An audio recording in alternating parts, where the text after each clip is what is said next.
Salut à tous, bienvenue sur WWFRA. Alerte flash.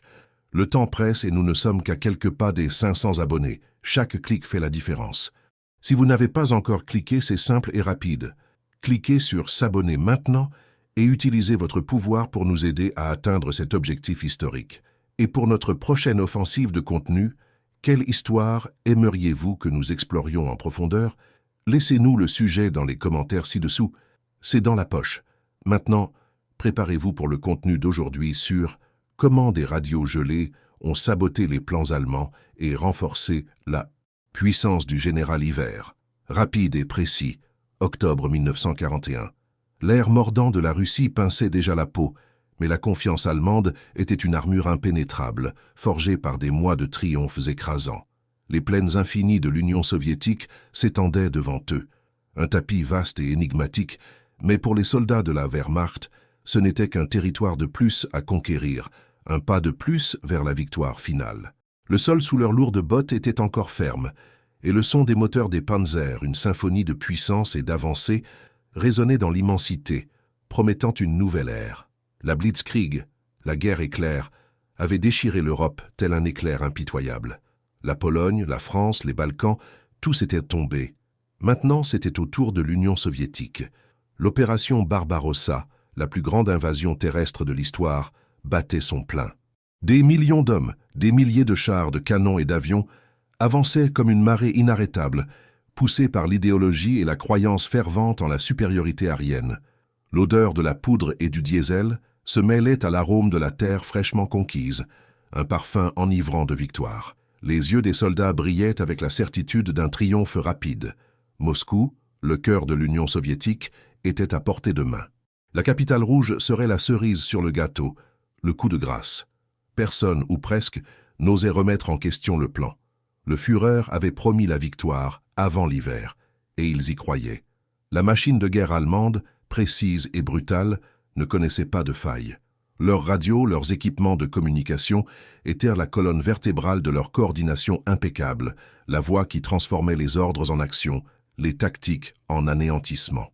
La voie qui unissait chaque division, chaque bataillon, chaque homme, en un seul et terrible objectif.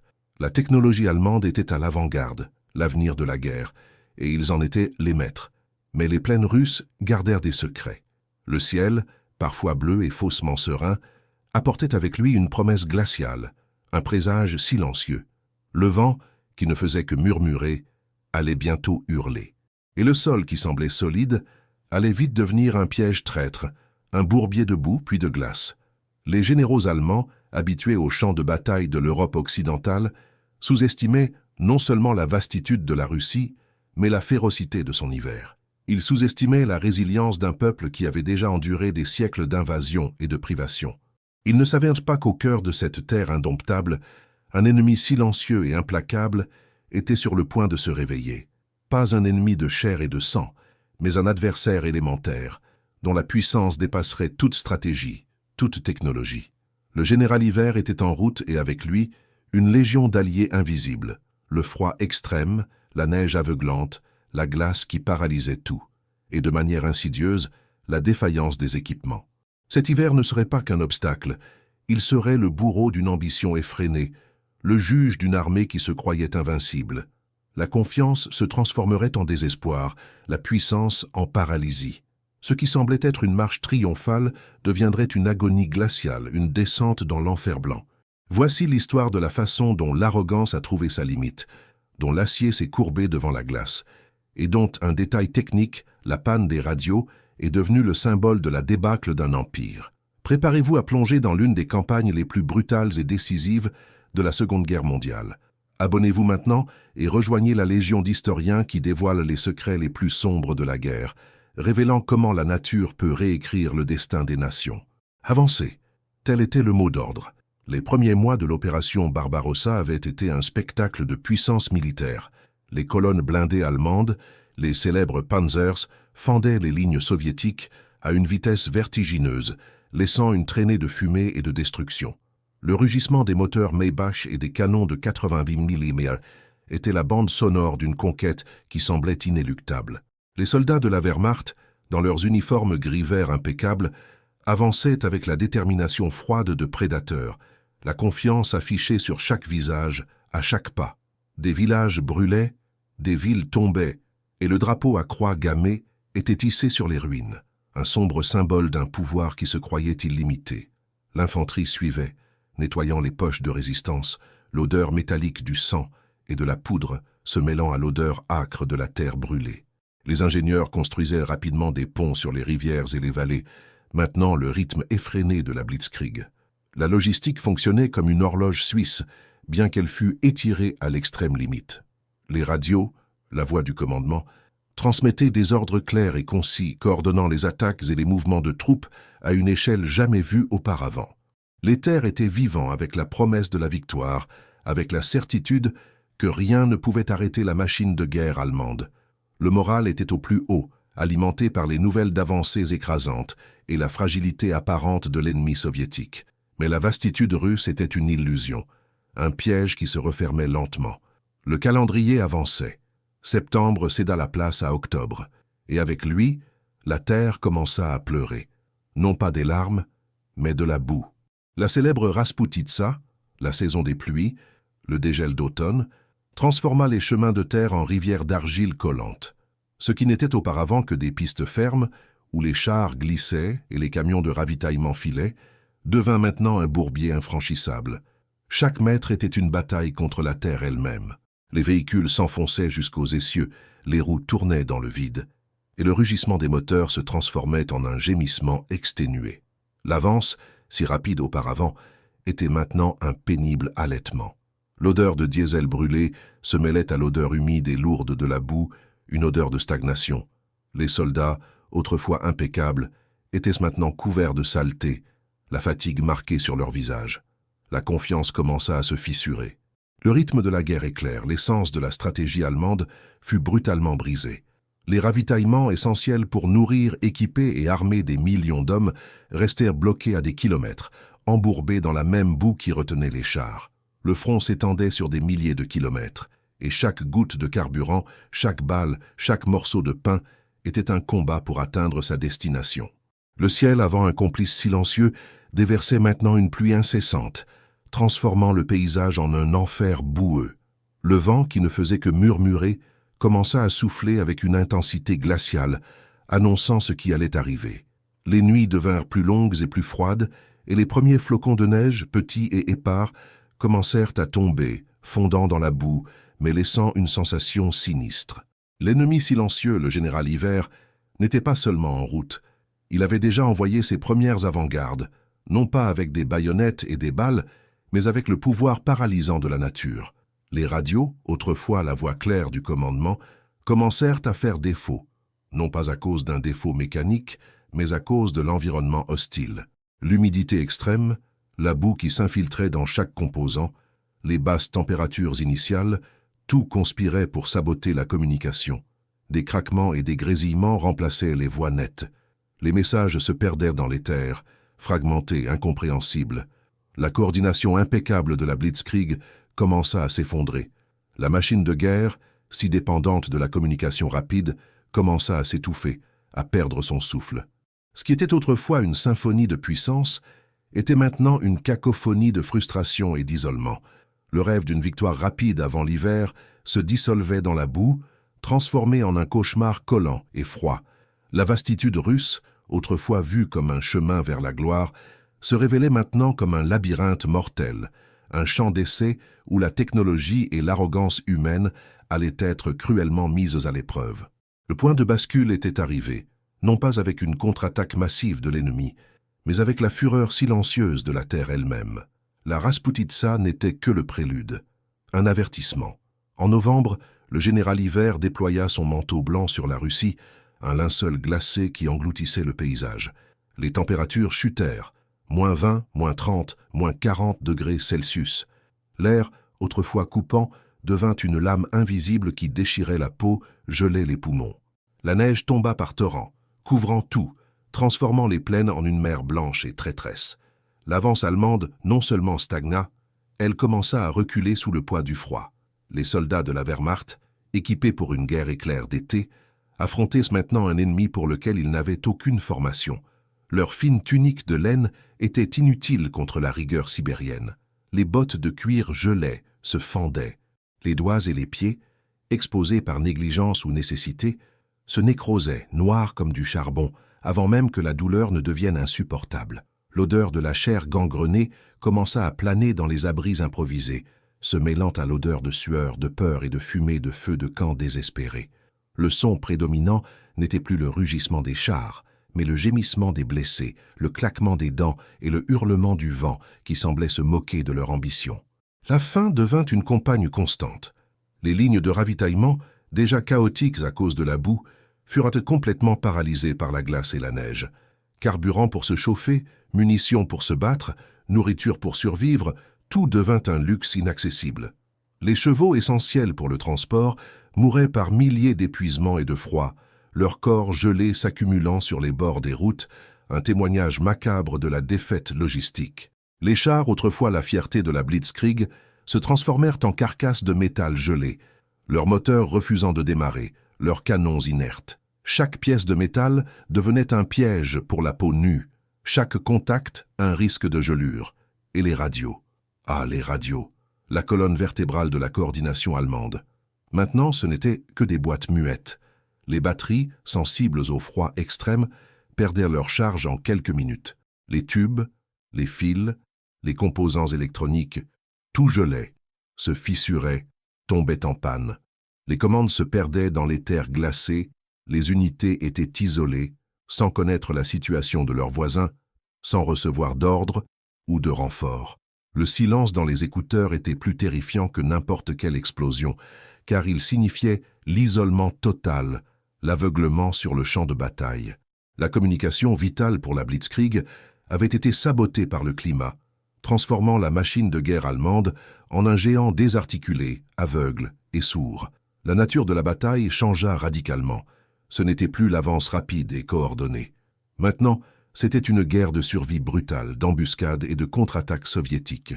Les soldats rouges, habitués au froid, avec leurs uniformes matelassés et leur connaissance du terrain, surgissaient des neiges comme des fantômes. Le combat au corps à corps était une réalité quotidienne, une lutte désespérée dans la neige profonde. Baïonnette contre baïonnette, point contre point, dans une danse macabre de vie et de mort sous un ciel gris. Le son métallique des fusils Mosin Nagant et Kar 98K se mêlait aux cris de douleur et de désespoir, étouffés par la neige, mais néanmoins terrifiants. Dans les tranchées gelées, de nombreux Allemands rêvaient de la chaleur du foyer, de la bière allemande, de leur famille. Mais la réalité était le sol dur et glacé, le vent coupant, la promesse d'une mort lente et douloureuse. Le moral s'effondrait. L'arrogance initiale cédait la place au désespoir, à la paranoïa. Chaque ombre dans la neige, chaque murmure du vent, pouvait être un ennemi. La ligne entre la raison et la folie devenait mince, et beaucoup succombaient à la panique, à l'épuisement mental et physique. Pendant ce temps, les défenseurs soviétiques, bien que souffrant eux aussi de privations inimaginables, se battaient avec une férocité née du désespoir et du patriotisme. Pour eux, ce n'était pas une guerre de conquête, mais de survie de leur patrie, de leur famille. Des femmes et des enfants creusaient des tranchées, fournissaient des ravitaillements, soignaient les blessés, prenaient même les armes. La résistance n'était pas seulement militaire, elle était populaire. Chaque village, chaque forêt, chaque rivière gelée devenait un point de défense, un piège pour l'envahisseur. Les civils, autrefois victimes silencieuses de l'avancée allemande, devenaient maintenant une partie active de la résistance, transformant la vastitude russe en un enfer pour leurs ennemis. Le général Hiver avait trouvé ses alliés, et ils étaient partout. Le paysage, autrefois un chemin vers la victoire, était maintenant une tombe gelée.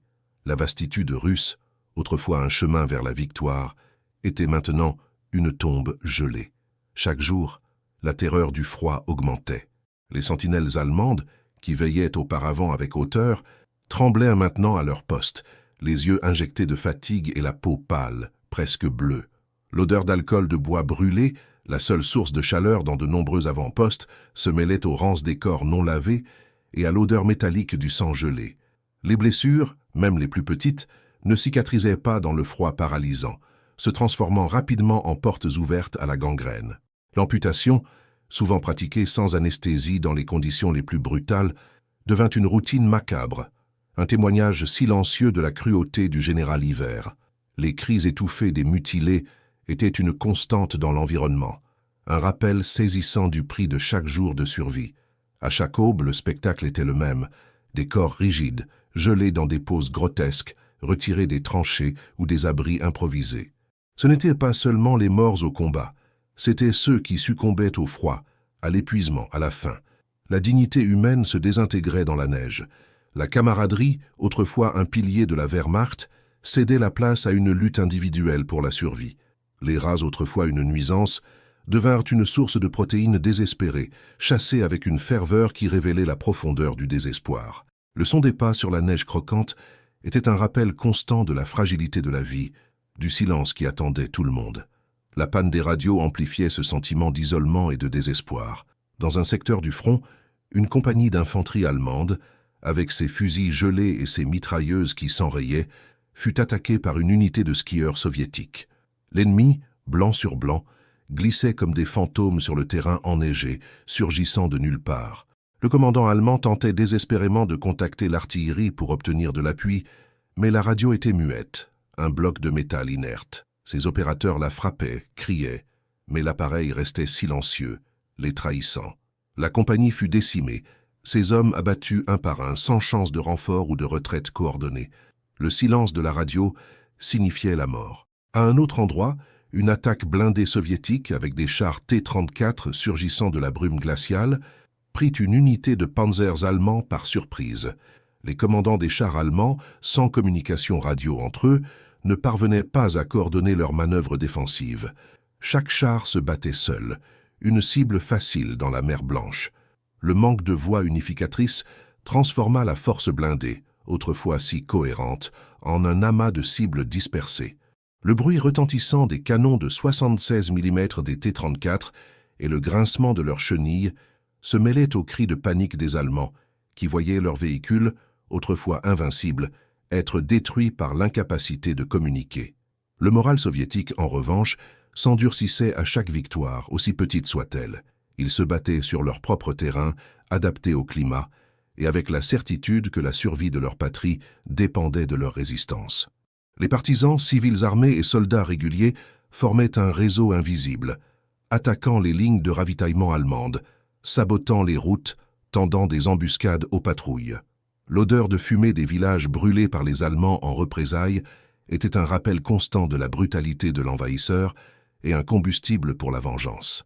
Les femmes et les enfants, qui avaient vu leur foyer détruit et leurs familles déchirées, contribuaient à la résistance de toutes les manières possibles, de la fabrication de munitions improvisées à l'espionnage. La guerre n'était plus seulement sur le front, elle imprégnait chaque forêt, chaque champ, chaque maison. Le paysage devenait un personnage à part entière, un complice implacable des défenseurs. Les forêts denses et sombres, autrefois un obstacle à l'avance, offraient maintenant une couverture pour les embuscades soviétiques. Les rivières gelées, qui auraient dû être des chemins, se transformaient en pièges de glace mince. Les villes, réduites à des décombres fumants, étaient des labyrinthes de ruines où se cachaient des tireurs d'élite et des patrouilles ennemies, transformant chaque coin de rue en un risque mortel.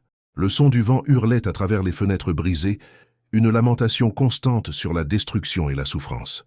Chaque jour, l'espoir d'une victoire rapide et décisive s'évanouissait dans la neige. Ce qui avait commencé comme une invasion ambitieuse ressemblait maintenant à un piège qui se refermait lentement. La vastitude russe, autrefois une carte à conquérir, était maintenant un océan de glace et de mort, où les unités allemandes se sentaient de plus en plus isolées, de plus en plus encerclées. L'ennemi n'était pas seulement le soldat soviétique, c'était le froid qui pénétrait les os, la faim qui rongeait les entrailles, et le silence des radios qui condamnaient à mort.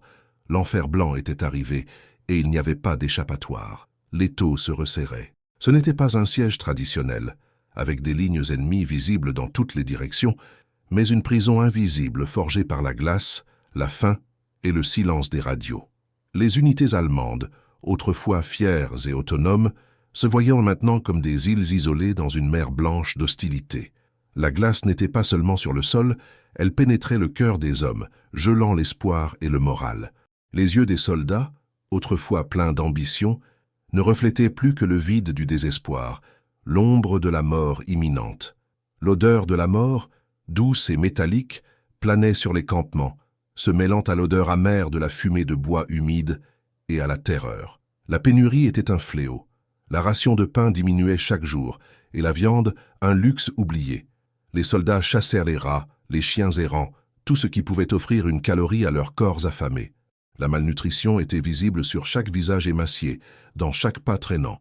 Les munitions rationnées signifiaient que chaque tir était un risque calculé, non plus le gaspillage confiant des premiers mois. Les blessés languissaient, sans médicaments, sans espoir d'évacuation. Les tentes médicales improvisées étaient plus des morgues que des hôpitaux, remplies de gémissements étouffés et de l'odeur âcre de l'infection et de la mort. Les ordres, lorsqu'ils arrivaient, étaient fragmentés, souvent dépassés. L'éther, autrefois un canal vibrant de commandement et de contrôle, était maintenant un tombeau silencieux. Les généraux au quartier général, à des kilomètres de là, prenaient des décisions basées sur des informations incomplètes ou anciennes, tandis que les hommes sur le front affrontaient une réalité brutalement différente. Une unité de reconnaissance allemande, tentant de flanquer une position soviétique, s'avança aveuglément dans une embuscade, car l'avertissement d'un déplacement ennemi, transmis par radio, n'était jamais arrivé. Le cri du commandant « Où est le soutien ?»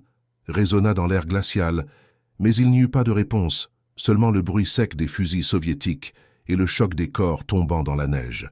L'impact sur les civils était dévastateur. Des villages entiers étaient rayés de la carte, transformés en cendres et en décombres gelés. Les familles, prises sous le feu croisé ou victimes de la politique de la terre brûlée, fuyaient dans le froid, dans les forêts, partout où cela promettait un minimum de sécurité. Le son des pleurs d'enfants se mêlait au hurlement du vent, un chœur de souffrance qui s'étendait sur des centaines de kilomètres. De nombreuses femmes et personnes âgées succombaient au froid et à la faim, leurs corps laissés dans la neige, témoins muets de la cruauté de la guerre. Ceux qui survivaient rejoignaient souvent les partisans, alimentant la résistance avec des informations, un abri et parfois des armes improvisées, transformant chaque civil en ennemi potentiel pour les Allemands. Les atrocités, auparavant sporadiques, devinrent plus fréquentes, un reflet de la brutalité et du désespoir croissant. Des soldats allemands, affamés et traumatisés, pillant des villages, volaient de la nourriture et des vêtements et exécutaient parfois des civils sous le moindre soupçon de collaboration avec l'ennemi. La peur engendrait plus de peur, la violence engendrait plus de violence. L'effondrement moral était évident, la discipline s'effritait sous la pression implacable du froid et de la privation. Les hommes, autrefois soldats d'une armée fière, étaient maintenant des figures squelettiques, avec des uniformes déchirés et des yeux vides, se battant non pour l'idéologie, mais pour le prochain repas, pour le prochain jour de vie. Les officiers allemands, autrefois confiants, faisaient maintenant face au défi de maintenir l'ordre et la discipline au milieu du chaos.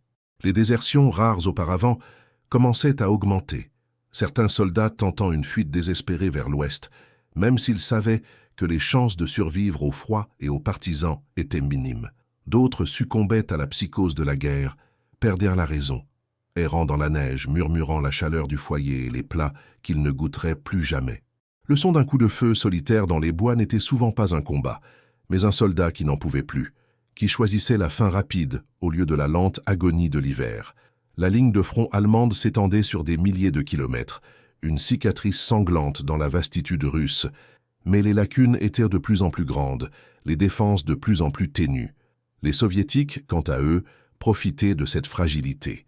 De petites unités de skieurs et d'infanterie, avec leur mobilité supérieure et leur connaissance du terrain, s'infiltraient dans les lignes allemandes, menant des attaques surprises, sabotant les dépôts de ravitaillement et coupant les lignes de communication déjà précaires.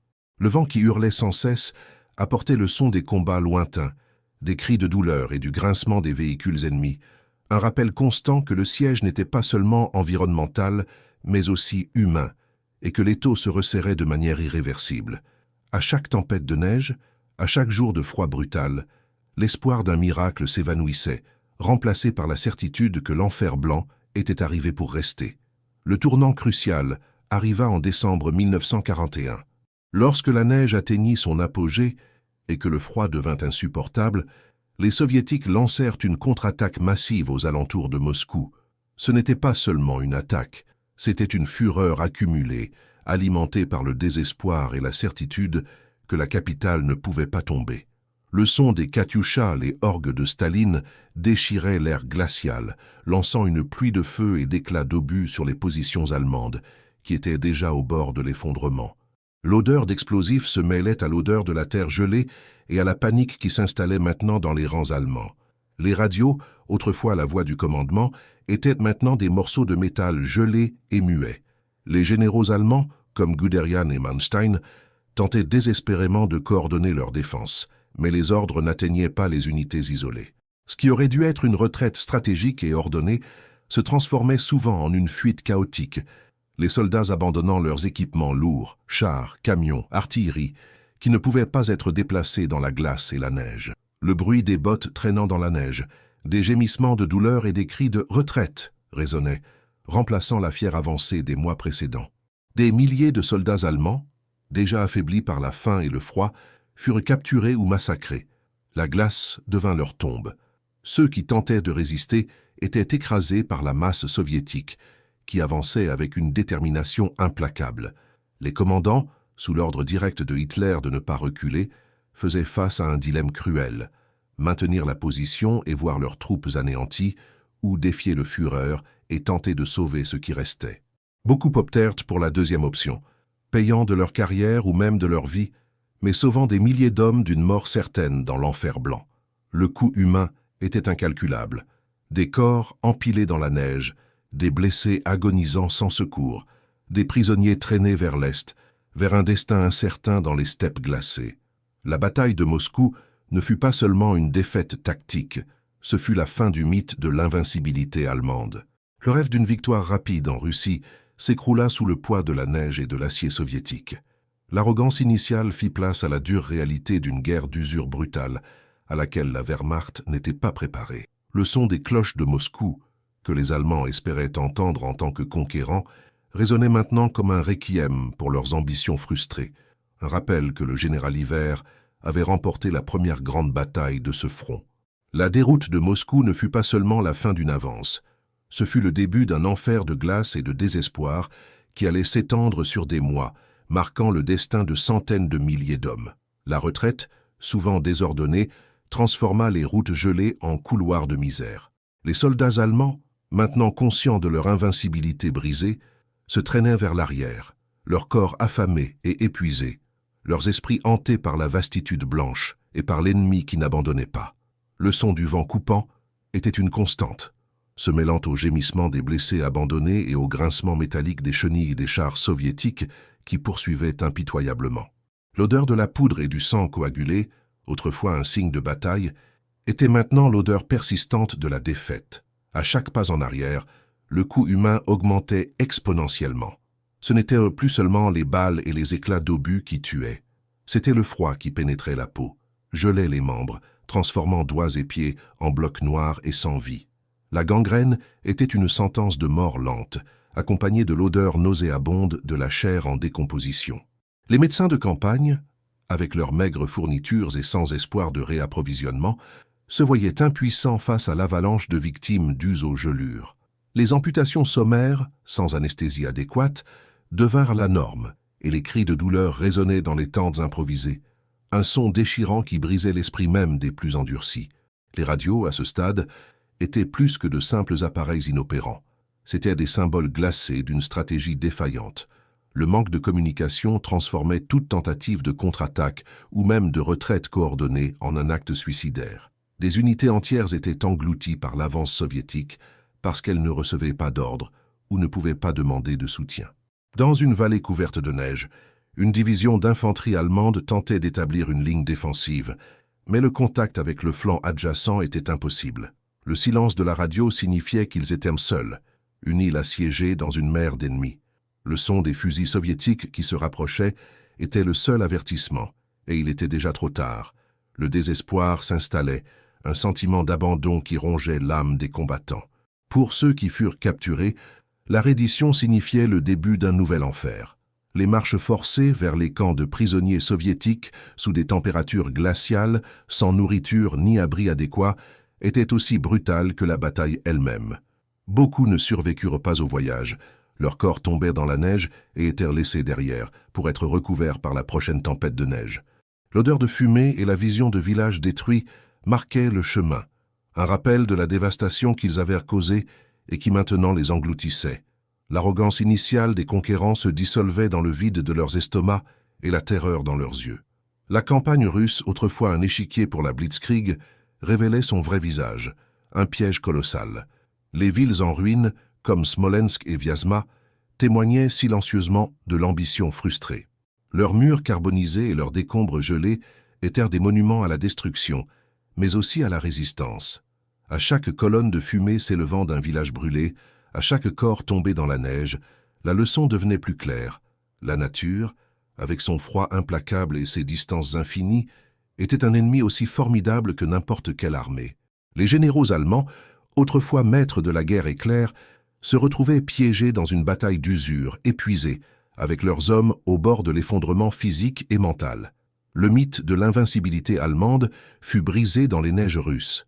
Ce ne fut pas seulement une défaite militaire, ce fut un choc psychologique profond.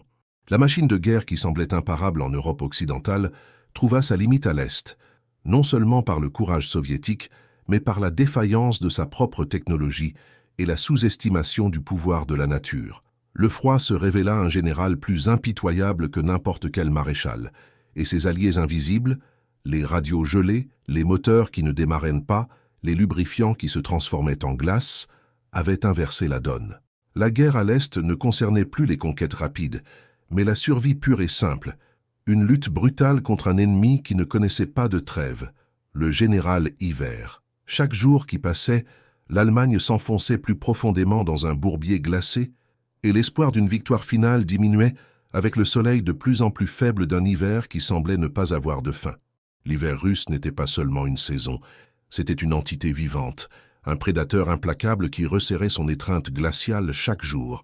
Les températures chutaient à des niveaux inimaginables, transformant l'air en lames de glace qui coupaient la peau exposée. L'odeur de métal gelé et la sensation de glace qui se brisait sous les bottes étaient constantes, annonçant la mort qui rôdait à chaque tempête de neige. Les moteurs des véhicules, déjà endommagés, refusaient de démarrer, leurs huiles et leurs carburants transformés en pâte solide. Le son des gémissements des moteurs, autrefois un rugissement de puissance, était maintenant une complainte faible et sans espoir, une symphonie de l'immobilité. Les radios, les yeux et les oreilles de l'armée étaient complètement réduites au silence. La communication entre les unités, autrefois fluide et décisive, était maintenant une cacophonie de statique, ou plus souvent, un silence sépulcral. Les messagers à pied ou à cheval, bravant le froid et l'ennemi, devinrent le seul espoir de transmettre des ordres ou de demander de l'appui, mais beaucoup succombaient à l'épuisement et aux gelures avant d'atteindre leur destination. Le son du vent hurlait, se moquant de la technologie qui avait jadis promis la victoire. Chaque kilomètre d'avance soviétique était un rappel cruel de la paralysie allemande. La famine atteignait des niveaux épidémiques.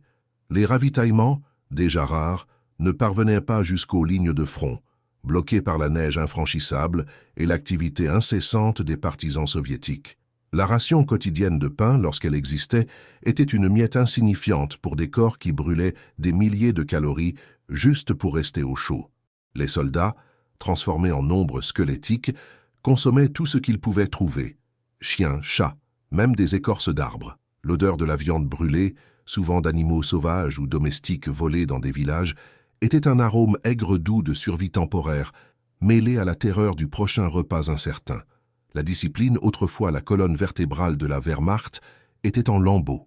Les officiers tentaient de maintenir l'ordre, mais comment exiger l'obéissance d'hommes qui voyaient leurs camarades mourir de faim et de froid à leur côté, sans perspective de renfort ou de retraite? Les patrouilles de reconnaissance, autrefois des missions de renseignement, se transformaient en recherche désespérée de nourriture ou d'abri.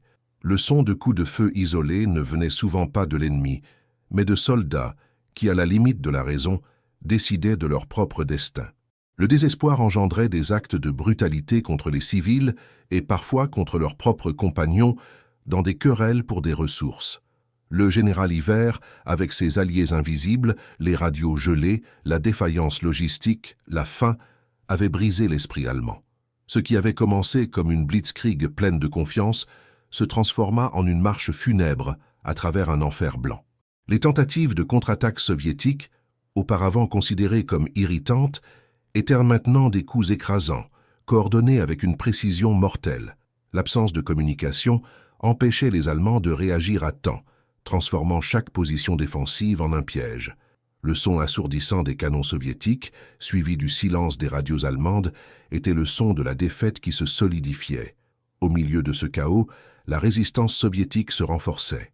Des femmes et des hommes, des personnes âgées et des jeunes, qui avaient été forcés de se cacher dans les forêts ou dans les ruines de villages, émergeaient maintenant, guidant les partisans, sabotant les lignes de ravitaillement et fournissant des informations cruciales sur les positions allemandes. Le silence des radios allemandes signifiait que les renseignements ennemis arrivaient souvent trop tard ou n'arrivaient jamais. Le hurlement du vent apportait le son des tirs de fusil et des grenades à main des embuscades des partisans. Une menace constante et invisible qui rongeait encore plus le moral des troupes allemandes.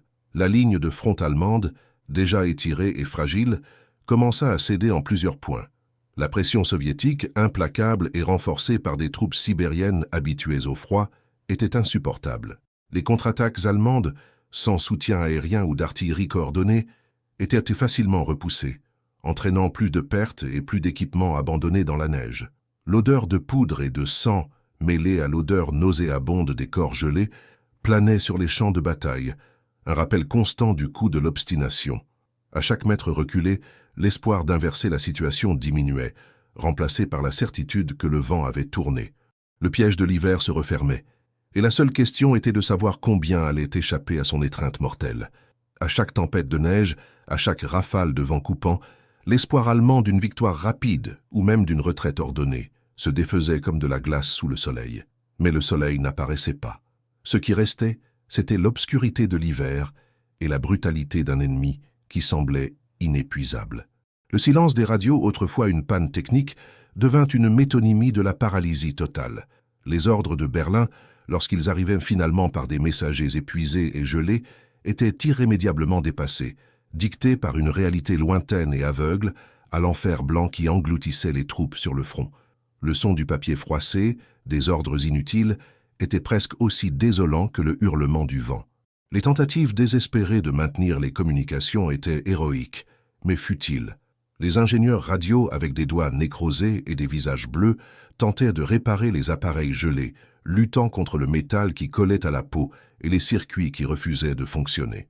L'odeur de kérosène et le bruit d'outils raclant le métal étaient constants dans les tentes improvisées, mais l'éther restait muet. Les fils se brisaient, les batteries mouraient dans le froid extrême, et à chaque panne un morceau d'espoir s'effritait. La communication par téléphone de campagne était également précaire, avec des lignes gelées ou coupées par les partisans, transformant chaque appel en une roulette russe. Sans coordination, les défenses allemandes devenaient des îles isolées de résistance, chacune luttant sa propre bataille contre le froid, la faim et l'ennemi. Une division de chars, attendant des ordres pour une contre-attaque vitale, resta immobilisée pendant des jours, ses moteurs gelés et ses radios silencieuses, tandis que les soviétiques flanquaient ses positions. Le bruit étouffé des canons lointains était un tourment, sachant que l'aide ne viendrait pas, que l'ordre d'agir n'arriverait jamais. L'arrogance de la blitzkrieg, qui dépendait de la vitesse et de la communication parfaite, fut démantelée par la glace et le silence. L'impact psychologique était écrasant.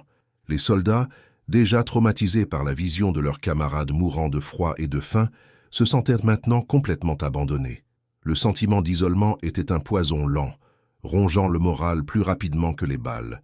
Beaucoup voyaient les avions de reconnaissance allemands survoler, sachant que les images qu'ils ramenaient à Berlin ne pourraient jamais transmettre l'horreur de cet enfer. Le son d'un avion solitaire dans le ciel gris, autrefois un signe de soutien, était maintenant un rappel cruel de la distance qui les séparait du monde qui les avait envoyés mourir. Les Soviétiques, en revanche, capitalisaient sur la situation avec une maîtrise brutale.